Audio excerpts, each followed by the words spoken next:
Kazakhstan has climbed 14 spots to 52nd in the World Economic Forum's Travel and Tourism Index. The government aims to boost the sector's economic output by 3 billion euros, targeting over 10 billion euros by 2029. What's driving the momentum? Welcome to East-West Connect. We're highlighting business and economic developments in Kazakhstan and the wider Central Asia region, connecting with Europe and beyond.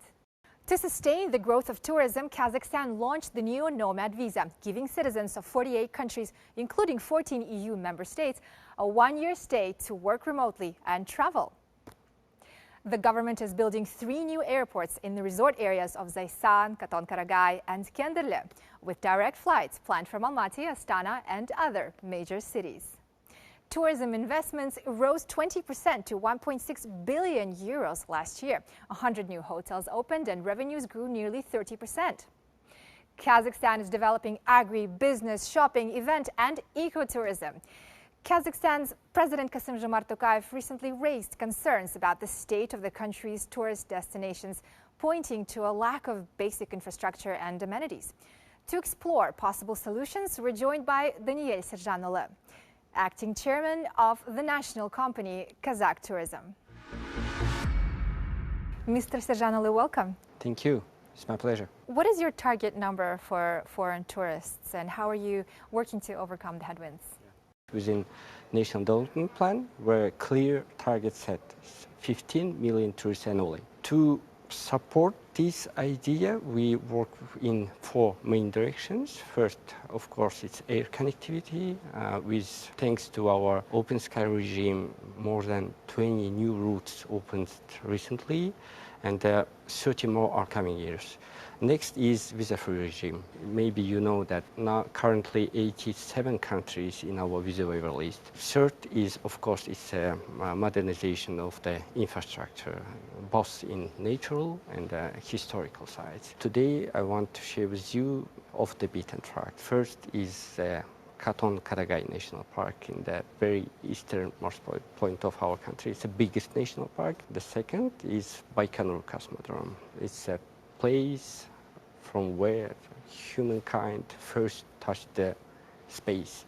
And today we are opening this destination to the travelers. And last but not least is the ultimate or ultra trail hiking route near Almaty, which will be stretching for 1,200 kilometers starting from Almaty to the border with Kyrgyzstan, the Kozai Lakes. So what new digital tools or platforms are being introduced to enhance travel experience and streamline services for tourists? Currently, we are working with the super app, because when tourists arrive to the country, we should ensure that they will find verified services.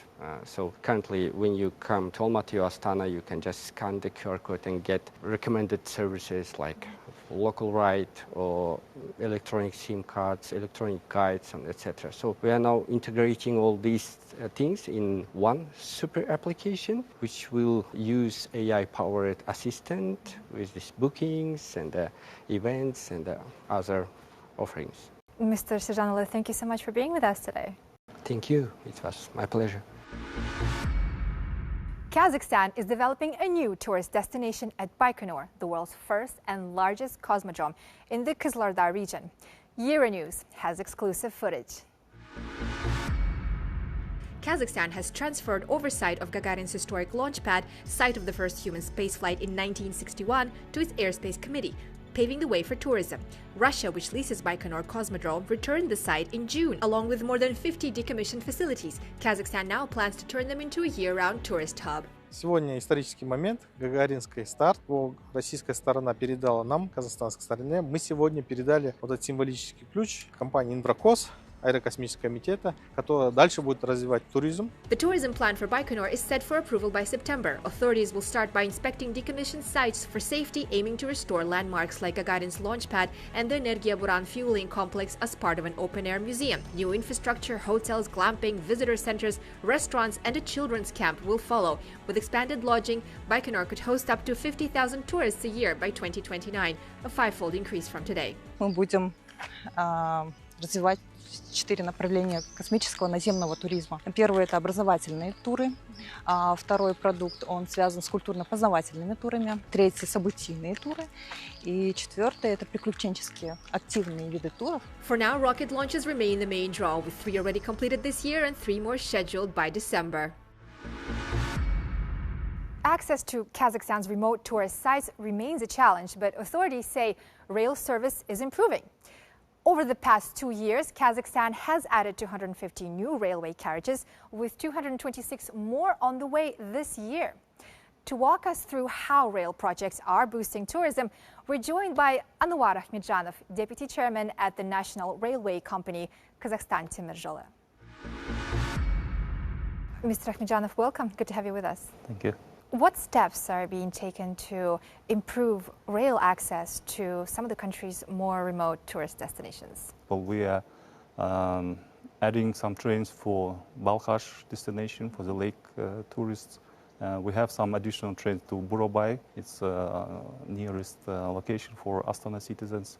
And we have special trains, about 11 trains every year we add to Alakol destination. It's lake tourism in Kazakhstan. These are the common ways of developing the tourist locations, but we have the new product and we started it last year. We have a special touristic train from Kazakhstan to Central Asia, connecting Almaty, Turkestan, and the pearls of Central Asia like Tashkent, Bukhara, and Samarkand. The tourists, they travel during the nighttime, and then during the daytime they have the opportunity to have a sightseeing of that major cities. We see that the great potential lies on the Chinese markets, and this year we made the first trip from China to Kazakhstan, so we organized the first Chinese-Kazakhstan train. More than 250 Chinese tourists came to Almaty. At the same time, since we have this Central Asian train, I mean the Jibek-Joly, the Silkway train, so we want to connect Chinese train with Central Asian train. So Chinese tourists will come from China, then spend 2-3 days in Almaty, then they can use our Jibek-Joly train to go to Central Asia. So it will connect China, Kazakhstan, and Central Asian states. What measures are being introduced to make cross-border rail travel between Kazakhstan and its neighbors more comfortable and accessible for tourists? In our trains, what we did, for example, if there is a border control, they can do it inside the train. So there is no need to go out of the train.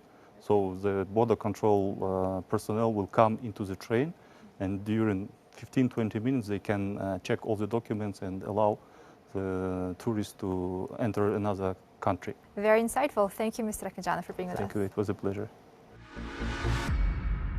That's all for now. See you in the next episode of East West Connect.